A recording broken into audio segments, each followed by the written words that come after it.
Shalom. All praises, honor, and glory unto Yahweh, Ba'asham, Yahushai, Ba'asham, Kwadash. Double honors to the elders and the apostles of Great Millstone who rule well. And peace and salutations and blessings unto you, sincere Akim, out there that are pushing this gospel in all righteousness and in all sincerity, risking your lives and your freedoms to do so. All right, so I'm just doing a little bit of meditation. You know how it is, man. Even if you're not doing a video, even if you're not going down to the highways and byways, you're still meditating on this truth. You're still thinking about the things of the scriptures and all that. Just focusing your thoughts on the mysteries of the scriptures and that kind of thing. What happens next, prophecy, and the mysteries that are in the scriptures. And I was just meditating on reincarnation and just thinking, that as we already understand in this thing that that's even if as Salaka, reincarnation is 100% biblical. Okay, you die and then you come back in the line of your fathers. Okay, you die and then like I said, you die and you come back in the line of your fathers. Okay, you die and then during your third and your fourth generation, or the third or fourth generation of your father's family line, you come back. All right, and that is explained in, let me get that precept real quick. I believe that is Ecclesiastes, the third chapter or the first chapter. I can't. Let me just bring it out. Nothing to be confused about it. Let me just bring it out. Here it is. Ecclesiastes 3 verse 15, and it reads, "That which hath been is now, and that which is to be hath already been, and the Most High requireth that which is past." All right, and that is basically going into reincarnation, or as going into you coming back, that which has been. The people that are in the past are back here again in the flesh through reincarnation. And that word reincarnation, it goes back to the word, it means back in the flesh.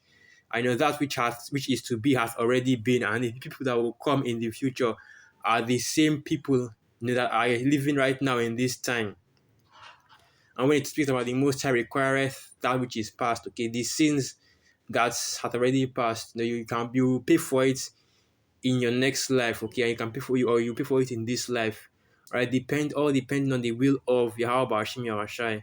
That's basically what this is going into, okay. And now let me get another one.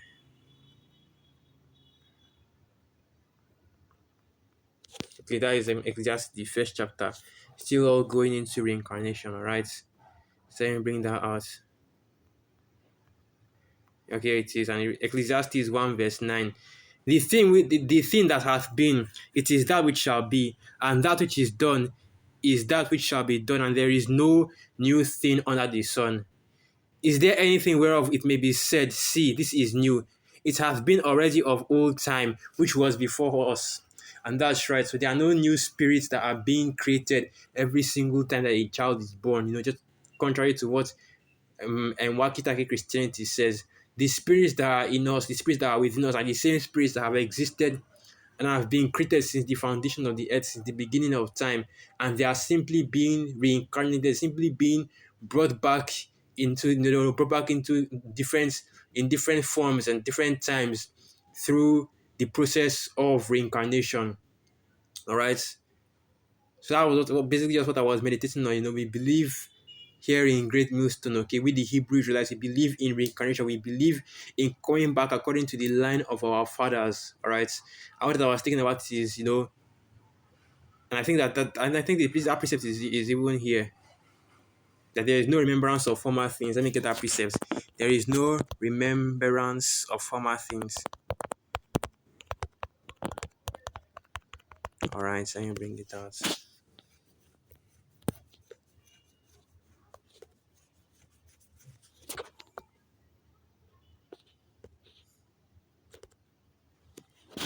All right, here it is. Here it is. Ecclesiastes 1 verse 11, and it reads, okay, it was even under, so anyway, Ecclesiastes 1 verse 11, there is no remembrance of former things, neither shall there be any remembrance of things that are to come with those that shall come after.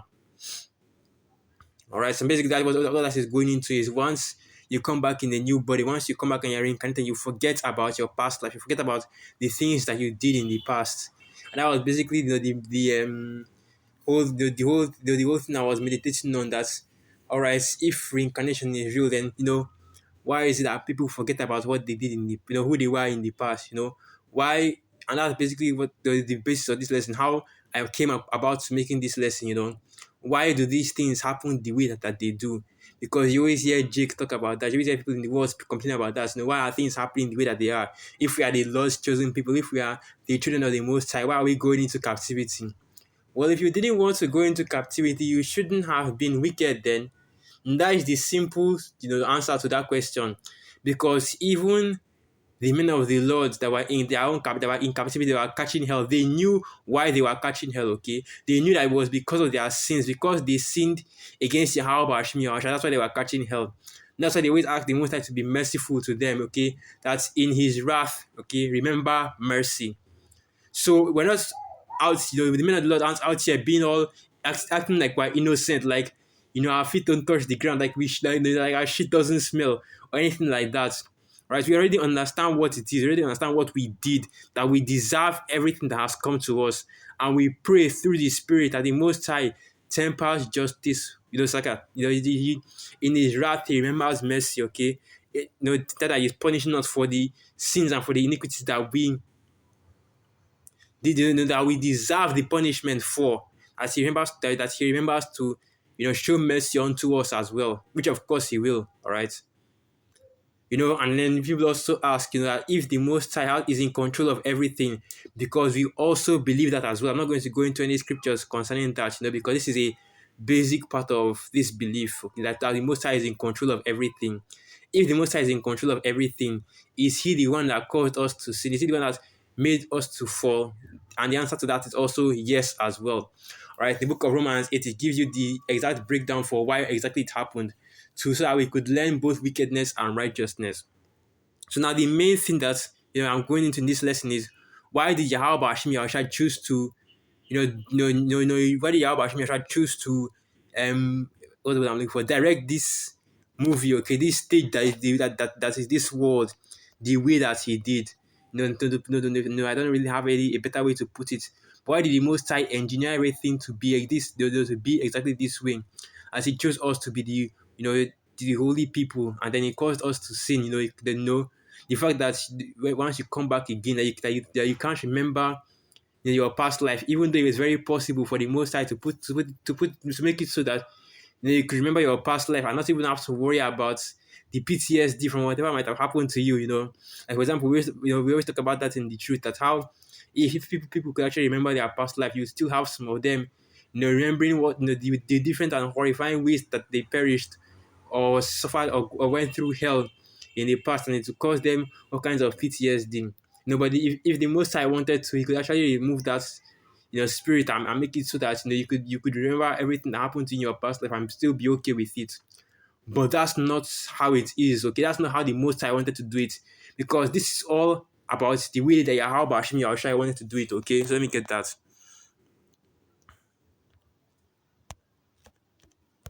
Let me bring that out. So they can get. Let me see whether this is the precept I can't remember the exact precept. I believe my counsel shall stand, and I will do all my pleasure. I think that's something like that. Okay, here it is. Yeah, this is it. All right, Isaiah 46 verse 9 and it reads, "Remember the former things of old, for I am the Most High, and there is none else. I am the Most High, and there is none like me, declaring the end from the beginning, and from ancient times the things that are not yet done, saying, my counsel shall stand, and I will do all my pleasure." And that's basically the purpose of this video. This is how the Most High wanted it to happen. This is exactly as everything that you are seeing happening on the earth right now is exactly as the Most High intended. Okay, it's not no man created this, but the Most High wasn't okay with it. Oh, man created slavery, but the Most High wasn't okay with it. Man created marriage, but the Most High wasn't. This is how the Most High wanted people to be married. And this is it's like this is even starting to become a Christian philosophy, because I just read in another book about how is this I don't really know the exact author, but another plantation Christianity came up with the exact same thing. Oh, that man created hanging, and because according to the scriptures, if you hang, if you hang a human being, if you execute somebody by hanging them, you have to bring down their bodies and bury it before before the next day, because because a hung body is an unclean thing to the Most High. All right, but after that, then people then this Okitake Christian started saying that, oh, that it was man that created the execution by hanging. It wasn't the Most High's will, for it to be that way, which of course is false as well, because everything that happens on this planet is first and foremost by the authority and power of Yahweh Bashim Yahushua. It's because the Most High wanted it to happen. Okay. What no, let me get that precept. Let me get that precept. I think that is Sparrow.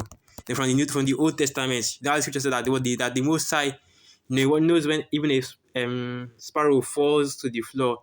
I guess it's not a sparrow. I've forgotten the exact bird.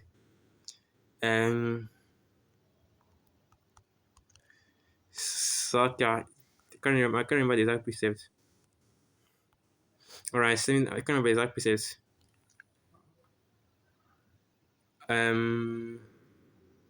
Okay, Matthew 10 verse 29, and it reads, and not two sparrows sold for a farthing, and one of them shall not fall on the ground without your Father. And that's right, okay? Because you go into it, you go into a sparrow, that's a very small bird. But yeah, they don't fall on the ground without Yahweh Hashem Yahushua knowing, and without him being in control of that, saying that this sparrow, will fall on the ground, and fall on the ground at that time, and all that. All right, but yet you have people out there that are thinking that that men actually created something without the Most High's authority or without his approval. That the Most High didn't want this to happen, but because of I don't know, you don't really know what it was because of. This happened, okay. But that's not the case, okay? Nobody is making any new decrees or making any new laws or inventing, any new form of anything without the authority of Yahweh Bashim Yoshua, without him deciding that this is how it should be. All right, the wickedness that is on the earth, guess what? It was the Most High that ordained it to be that way. It's Yahweh Bashim Yoshua that sent Satan, that put Satan on the earth to be the left hand, okay? To be the Most High that created Esau Edom to be. It's the Most High that created Esau Edom to be the wicked. And I don't even need to go to the book of Daniel 4 verse 17 to show you that it is still Yahweh Bashim Yahushua that put him in power. But I'm still going to go to it anyway, So let me bring that out. Daniel 4 verse 17, and it reads, this matter is by the decree of the watchers and the demand by the word of the holy ones, to the intent that the living may know that the Most High ruleth in the kingdom of men, and giveth it to whomsoever he will, and setteth up over it the basest of men. And who is the basest of the earth, if not Esau Edom, the so-called white man? And that's what we are, that's basically what it is, how it is here on the earth. Everything that you see happening, all the calamities, all the hell, all the tragedies, everything that you see happening is by the authority of the Most High. And the reason why it happens is that men may fear him. Let me see if I can get that.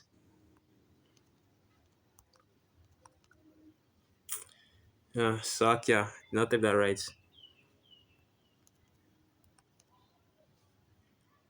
Let me see if I can get this precept.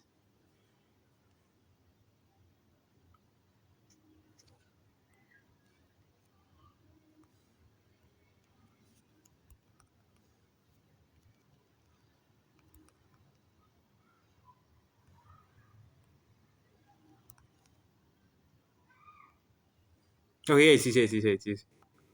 Ecclesiastes 3 verse 14, and it reads, I know that whatsoever the Most High doeth, it shall be forever. Nothing can be put to it, nor anything taken from it. And the Most High doeth it, that men should fear before him. And that's right, okay? So when you know that this is the same power that kills, all right? I have to get that one as well. I believe that is First Samuel, the 7th chapter. Let me see if I can bring it out. Okay, yeah, it is First Samuel 2 verse 7. So okay, First Samuel 2 verse 6. Yahweh killeth and maketh alive. He bringeth down to the grave and bringeth up. Yahweh maketh poor and maketh rich. He bringeth low and lifteth up. All right. So when you know that this is the Most High, that He both that He kills. Okay, He can put hell on you, can put demons on you, the plague of the heart. Right. That's when you know that you're supposed to fear Him, and you know how powerful the Most High truly is. All right. But you have today, everybody is so soft and so effeminate that they're talking about. Oh, if that, I don't want to worship a God that does this. I don't want to worship a God that does that. Well, it doesn't matter, because at the end, if you refuse to worship Him, guess what? You're going to be destroyed. All right, because that's Romans 3 verse 3 right there. Shall your unbelief make the Most High's word without effect? Hell no, okay? Because all of you out here, okay, all the two-thirds, all the unbelievers, you are all liars, because you refuse to believe in the truth. That automatically makes you a liar. And the Most High, which is the truth, Yahweh Hashem Yahushua, that is the truth, has become, that basically is right there. You are all liars, and the Most High, Yahweh Hashem Yahushua, is the truth. So even if you refuse to believe Him and you refuse to worship Him as He is, okay, because that's a law right there, all right? You can't choose how you want to worship the Most High. You can't choose who, you can't take attributes of Yahweh Hashem Yahushua and choose to only worship that. You can't choose to only worship the merciful, the merciful and benevolent part of Yahweh Hashem Yahushua without taking the part that also does evils, okay? Without taking the part that also puts hell on people, that kills people, okay? Because what the scripture says that the true believers must worship the Most High as He is, all right? Yahweh Hashem Yahushua is a spirit, and they that worship Him must worship Him in spirit and in truth. So that doesn't mean that, you say that the rape doctrine isn't correct, even though it's in the scriptures. All right, as a man or a woman, it doesn't isn't because it doesn't become an adult or doesn't mature until they are 21, even though it's in the scriptures that they mature at the age of 12. All right, you can't pick and choose the doctrines that you follow in this truth. You must follow everything. Even if it cuts you, you still have to follow it, man, because that's how it is. That is how, and that is what the elect in this side will be doing. No matter how cut you get by some philosophies, by some of the doctrines in this truth, by some of the philosophies in this truth, you still follow it anyway, because simply because it is the truth. As the scripture says, that the wise man will increase it, they will hear instruction and increase it in learning. Right? But fools despise knowledge and instruction. So only complete morons would see the 100% truth, the actual truth, and decide to hate it, decide to say that isn't the truth. They start making excuses for why they can't believe in that. They read they read some of the epistles of the Apostle Paul, and because it cuts them, instead of them to change up their doctrine, instead of them to adjust their doctrine, so to change up the doctrine so you can follow the doctrines of the Apostle Paul. They say that the Apostle Paul was going off. That's his epistles and even the word of the Most High. All right, but that is not what we are doing. What we are doing in this truth, man. Okay. All right. No, that's not what we're doing in this truth, man. At the end of the day, the Most High's will be done. The will of Yahweh Hashem Yahushua will always be done. Even if you might not like what is going to happen, but what power do you have? As the scripture says, that is Romans the 9th chapter. I think that's either the 13th or the 14th verse. That's not the 13th. I believe that's all the way in the 17th or the 18th, where it says, "Yea, O man, who art thou that repliest against the Most High? Shall the thing formed say to it that formed it, why hast thou made me thus?" Shall and I believe there's another precept. That's either Isaiah the 28th chapter or the 29th chapter, where it talks about how can the clay say to the potter, he hath no understanding. Which is basically what Esau is doing in this side, man. Esau doesn't, Esau isn't happy with the will of Yahweh Hashem Yahushua for him, and you can't blame him, man, because you can't blame him, man, because if you actually understand, the will of the Most High for Esau, Edom, if you are Edomite, you'll be doing the exact same thing, especially if you are the wicked, okay. If the situations are reversed and Tawada Yahweh Hashem Yahushua that he wasn't, Jay could have just accepted their faith, what can a man do against Yahweh Hashem Yahushai? But because these devils are exactly what they are, and of course the Most High is hardening their hearts. They are thinking they can fight against the Most High. They are thinking that they can somehow subvert, and somehow subvert and do their own thing against Yahweh Hashem Yahushai. But that's not going to happen, okay? And that is a comfort right there. That is, that to know that whatever Yahweh Hashem Yahushai has ordained, whatever he has decided to do, it will come to pass. Nobody can put anything to it. Nobody can change it, We have a saying here in Nigeria. I'm going to say it, in the correct way. But when Yahweh says yes, nobody can say no. Right? And when Yahweh says no, and when Yahweh says no, nobody can say yes. Okay? The one that openeth and no man shutteth, and that shutteth and no man openeth. Alright? So Esau can't do anything except it was the Most High, except it was Yahweh Hashem Yahushai that had commanded him to do it. The same power that commanded Esau Edom to go in, to travel all the way to the Americas and put the Northern Kingdom in captivity, travel all the way to the west coast of Africa and put the Southern Kingdom into captivity, and we are still in that captivity to this day because that was to fulfill the book of Deuteronomy, the 28th chapter. All right.